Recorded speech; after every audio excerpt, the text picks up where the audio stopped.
Welcome to Young Voices for Sustainability, a special segment of ESG Matters featuring inspiring youth in sustainability who are doing their part to drive the transition to a low carbon and climate resilient future. In each episode, we will have the privilege of hearing from outstanding young leaders on how they develop their passion for sustainability and related experiences. In this episode, we are very excited to have Edric with us.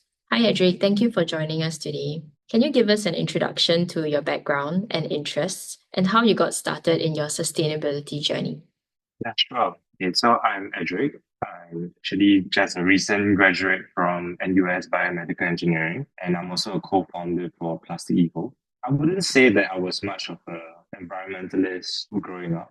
I wasn't really actively involved in maybe green efforts and so on. But I would say that my sustainability journey started when I was in my polytechnic, where I started to work on more projects with my school or with my course itself. And during these projects, we start to incur a lot of waste from prototyping or maybe just different materials that we try to use to actually build the prototype for these projects. So I started to understand more about sustainability as a whole, maybe see it as a problem from the first hand as well. And there was also the period of time where sustainability became a bigger topic to talk about as well.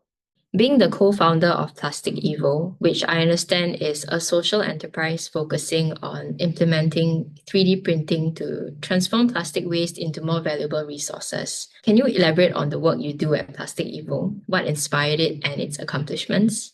Yeah, sure. So PlasticEVO is the company that actually focuses on upcycling recycled plastic materials into 3D printable filament, as you mentioned.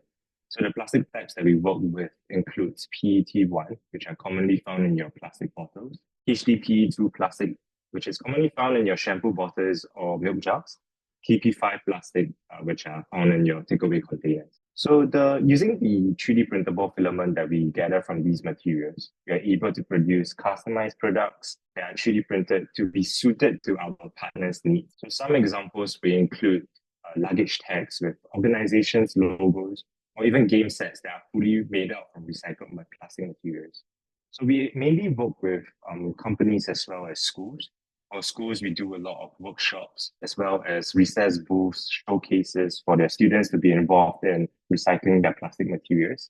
For organizations, we occasionally we hold workshops as well. Mainly is to help them convert their plastic waste into company customized products. So the 3D printable elements can also be used for interactive activities where they are actually used in our 3D pens where users will be able to create any tokens on the spot and bring it home. So the inspiration for PlasticEVO actually stems from my polytechnic days, as mentioned previously. Our final year project involved a lot of 3D printing of our prototypes. Due to being a very inexperienced engineer at that time, we actually incurred a lot of waste from field prints as well as prototypes that we would eventually throw away. And we wanted to find a way to actually use these materials and not let it go to waste. So upon researching, there were actually quite a lot of existing solutions to upcycle these 3D printed waste into filament. But there were actually very few solutions out there for recycled plastic materials. And that was where we started to grow our business and as well as tweak the machines to actually handle the different types of common plastic materials as mentioned.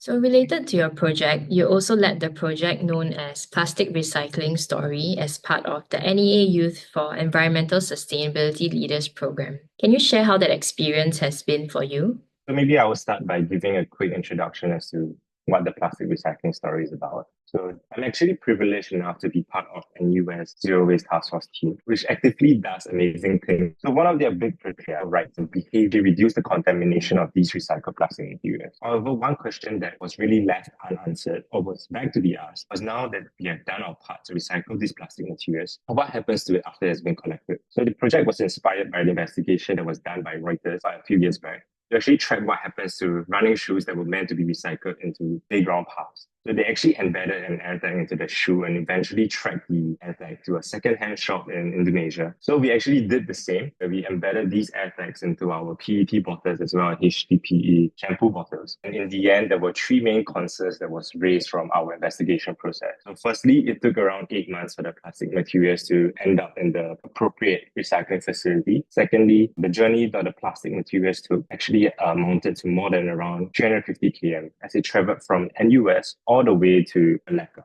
And lastly, we were unable to find out more information of the facilities in which these plastic materials actually ended up in, which meant that there was still a little bit of ambiguity as to whether these plastic materials have been recycled appropriately.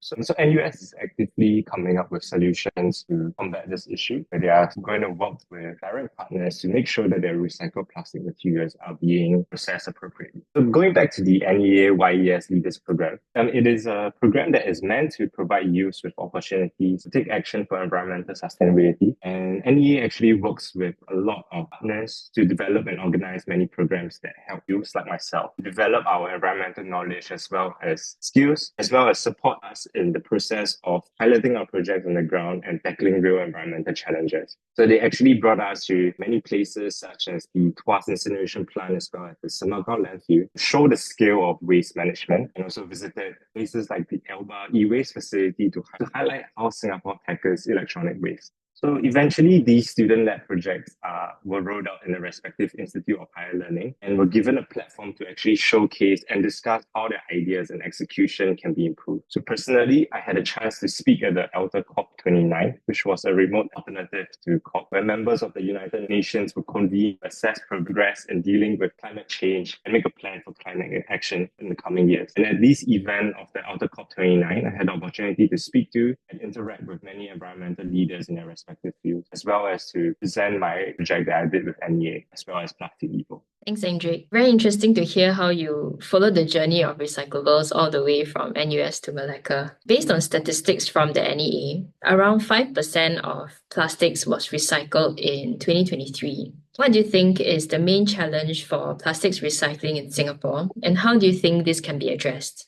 I would say that one of the biggest concerns that Singapore has when it comes to recycling is the contamination of these plastic materials. I think it's one of the biggest issues that it's very hard for us to find a solution to, especially when it comes to the existing infrastructure where members of public are able to recycle their plastic materials through the blue bin. As a whole, collectively, members of public are able to appropriately recycle their plastic or separate and segregate the waste from recyclables. All it takes is an irresponsible individual to actually dump food waste or other waste that can contaminate these plastic materials to actually undo the actions of these responsible individuals. So while it is important for us to have the right infrastructure and the mindset to recycle plastic materials, I feel like the main point of discussion should be on the reduction of these materials. So the campaigns such as your BYOB in grocery stores as well as the terrace to actually deter individuals from using the plastic bags in these stores are effective, as it actually incentivizes the Singaporeans to do the right thing,